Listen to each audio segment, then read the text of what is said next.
Hey guys, welcome back. Today we're covering how to install a Walthers 130-foot turntable from start to finish. Whoa, I know that sounds pretty complicated, and I thought the same thing. I said there's no way in heck that I'm going to be installing a turntable on my layout, especially having to cut into that benchwork.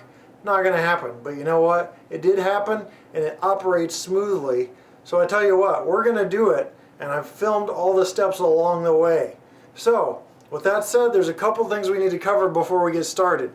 One, if you're a kid, like 18 and under, or you still live in your parents' house and you're 40, go ask your parents, because I don't want to be responsible for you chopping off your arm with the saw or soldering your fingers together, which really isn't possible, but burning yourself, let's just put it that way, or shocking yourself or something else. So just make sure if you are a child or a kid, or even if you live in your parents' house and you're going to be borrowing your dad's power tools from the tool shed, just check with them, because I don't want to be held responsible. So that's my warning right now.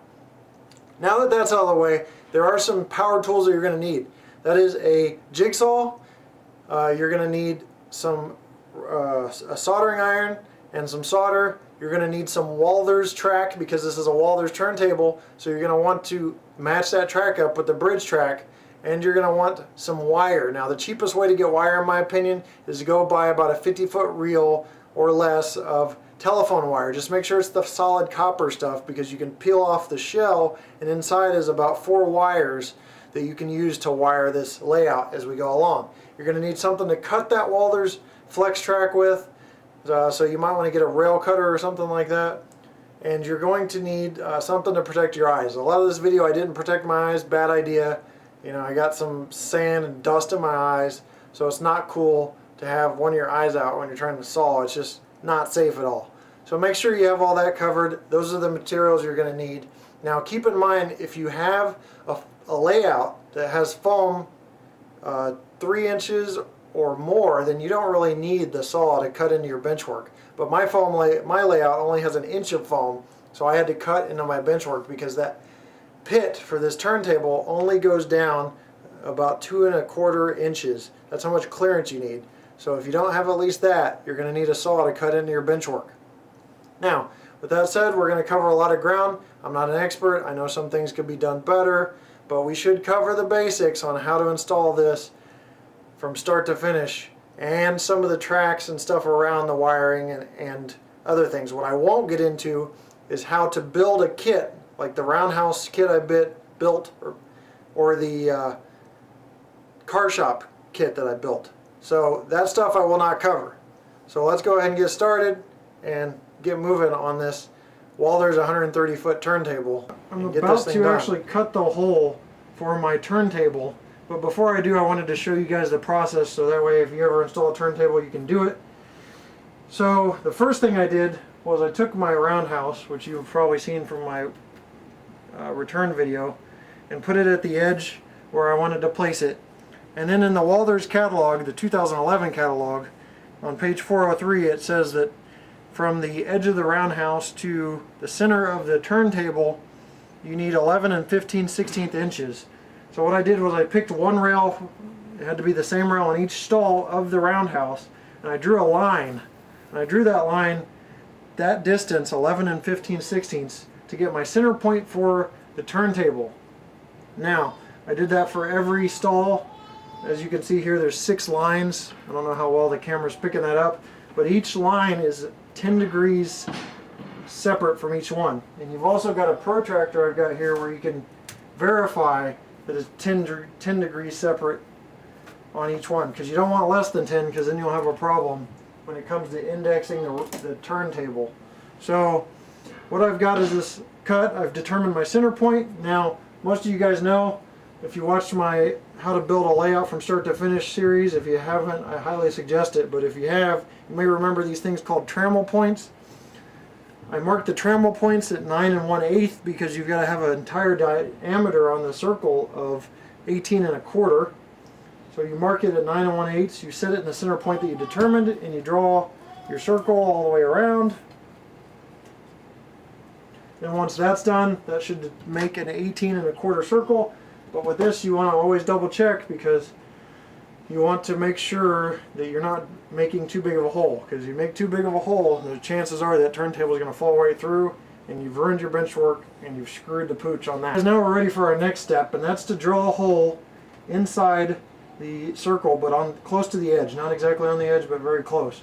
Because what that hole is going to do is allow room for your jigsaw to get through. You're going to need a jigsaw with a wood cutting blade, and that jigsaw is going to make the circle all the way around and cut where you need it to. Now, another thing I want to caution you guys, always look on the underside of your bench work and make sure that you're not cutting into anything. There could be wiring down there, or there could be your dog, your cat, decent sized midget down there, and you don't want to cut into those items, so make sure that the underside is clear. I've now inserted my jigsaw blade in one of the holes. I'm going to start cutting the hole through the bench work, through the foam, and I'm tracing out this hole that I just traced out with the terminal points with the drill, or with the jigsaw.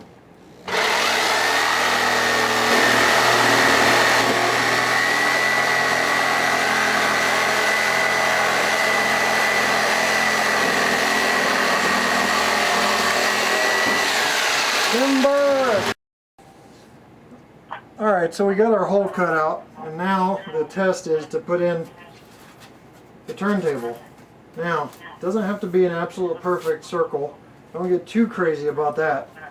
But what you do want to do is get it in there, make sure it fits. The good thing about this turntable is it does have a slight lip, so if your cut isn't perfect, the lip kind of conceals most of it. So there's the turntable sitting in its area. Another thing you're going to want to do is make sure that this thing's level before you go doing any more installation, because unlevel turntables aren't necessarily super disastrous, but they can cause problems if you're turning a rolling stock, or if you're turning a heavy engine and it has to do a slight incline. That can be a problem. You're also going to want to clean up all the wood shavings and stuff from your cut and get all that area clean. That'll make it less likely that your pit will get debris in there and, like I said, clog the gears up.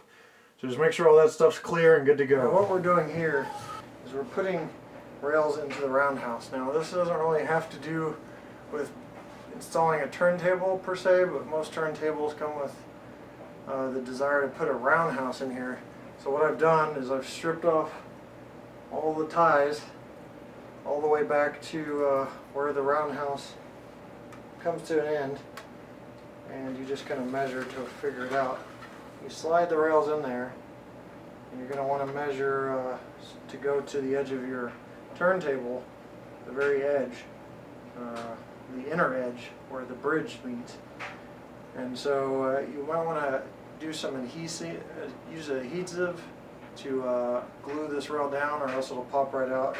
There's nothing to hold this rail in here from the manufacturer, so it'll pop right out. So use adhesive, but don't use something too crazy, because if you ever want to remove it, it'll be really hard or impossible if you use like super crazy glue or something like that. So that's that. I'm going to do that with all these, have this ready to go to install back on the layout, and I'll do the same thing with the car shop. So just make sure your measurements are correct. You know, all I did was slide in a whole piece, put my thumb to where it needs to stop being rail only and start being ties, marked it, and pulled off all the. Now for a very important thing about installing your turntable.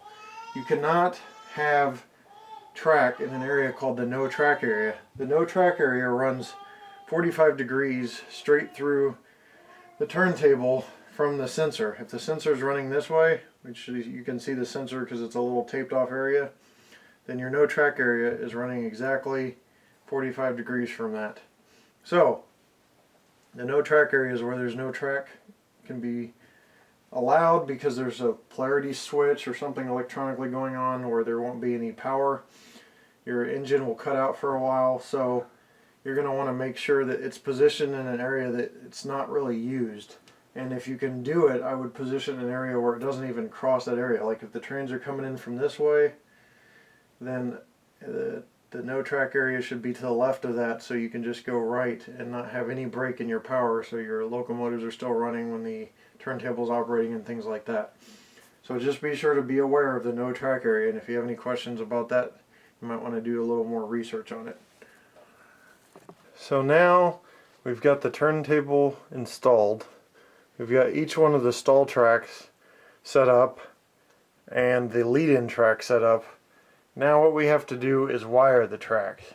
Now in order to wire effectively, you need to go back and look at my How to Build a Layout from Start to Finish series and how we wire tracks there. There's a left rail and a right rail, and you're going to take whatever mainline track is coming off left hand side and you're going to wire it that way. So if the left hand mainline track is wired with a black wire, you're going to put a black wire on every left hand turnout track and the track leading in.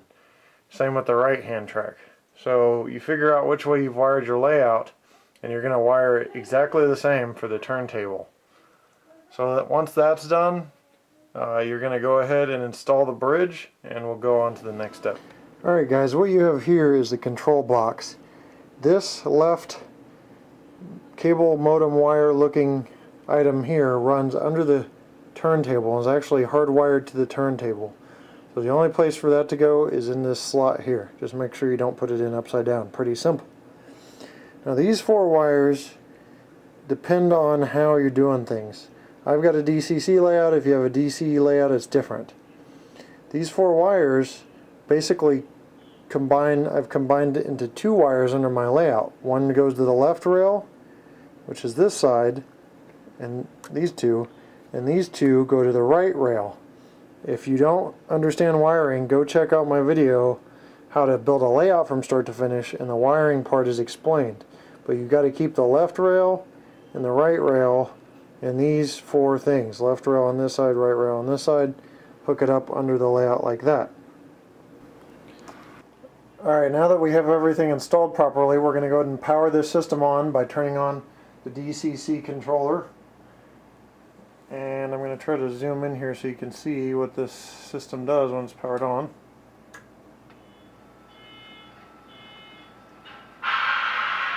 Now what this does is go to, just scrolls a name on there, and then it may go to a track. This is already set up, so I'm going to go through and show you how to set this up for the first time.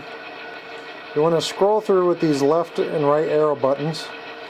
Once you get to Cal, you're going to hit go. Cal's going to start flashing. You're going to hit go again. What that does is calibrate the turntable.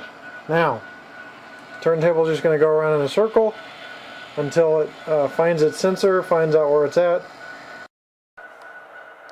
Alright, calibration is complete. Now we're free to go ahead and program this turntable. Now the only way you can operate this turntable efficiently, really at all, is if you program it. So you're going to go simply to program, P-R-O-G, you're going to hit go set. Program's going to start to flash. Now this up and down arrow will adjust the track to where you need it. So I'm hitting the up arrow right now. If it goes too far, I can hit the down arrow to stop it. Go back. Line it perfectly up with these rails, whichever rail you want to line it up with. You need to do it for each individual rail. Then once it's lined up perfectly, back to here, you're going to hit go. It'll choose one for you automatically, or you can go and pick one. There's up to, I think 50 some of these. Well, it says 18 in here. But anyway, you hit go again, and then that has programmed your track. Now, when you want to actually operate that track, you go to the TR, where it's showing TR18, that's for track 18, hit go, pick one you want to go to. I'm going to go to 6.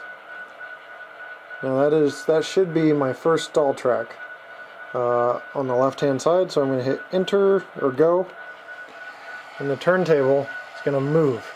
Now, when you're programming this, you want the end without the little shack on it to be the end that you're programming your track with. So if you want that first stall to be number 6, you want to line that end up when you're programming. So this thing is going to now automatically swing around to stall track number 6 because I previously programmed this in. Another little thing you want to do for a smooth transition of your locomotives is make sure you file down the inside rail at an angle. I haven't done that on any of these yet, but if you look closely as this passes, Walthers has already done it for you on your bridge track. See how that's at an angle going inwards? That's what you want to do with each one of these individual tracks. That will help line up your transition to be an easier one. So as you see here, give some light because it's blocking out. That is now lined up, ready to go for a locomotive to move off the turntable and onto the stall tracks. Now, if you remember earlier in the video, we talked about the no track area. Make sure that there's no stalls in the no track area. I've got the no track area in between this last stall here and then this car shop stall. So make sure that no track area has no track, because what it's going to do is cut out the power to your locomotive, and it's going to you're not going to be able to pull forward or pull backwards onto that track because it's in the no track area. Now when you're passing the no track area, the only downfall of this turntable, but there's no way around it, is that you're going to lose power to your locomotive when it passes the no track area. So if you have sound equipped locomotives, it's going to shut it off, and depending on which brand you have, it may come back on. MTHs usually don't, but the Atherns and stuff do. So that's about it for programming and aligning the track. Once it's done, it's good to go. You're going to want to keep the stall clean at all times, like I talked to you before about. Keep it clean because it can cause problems. I'm already having some issues with mine with the power cutting out in areas that aren't in the no track area, so I've got to go back and clean the contacts and make sure everything's good. Now you see this little bridge here? This is a really easy installation. It just sits on here, snaps into place, so it's not hard at all. So don't worry about that little piece. Other than that, there's not a whole lot. Here, we're going to put the camera down to get to this. Other than that piece there is not much to this turntable as far as installing. No real kit work or anything else. The bridge drops directly down. You just sit it down anywhere, calibrate it, it's good to go. So that's about all the installing you have to do as far as pieces, and it's not a glue piece. You really don't want to glue that piece down, and you don't want to glue the bridge down once it's sitting down, because you want to be able to pick it up, clean the contacts, vacuum out the pit whenever you can.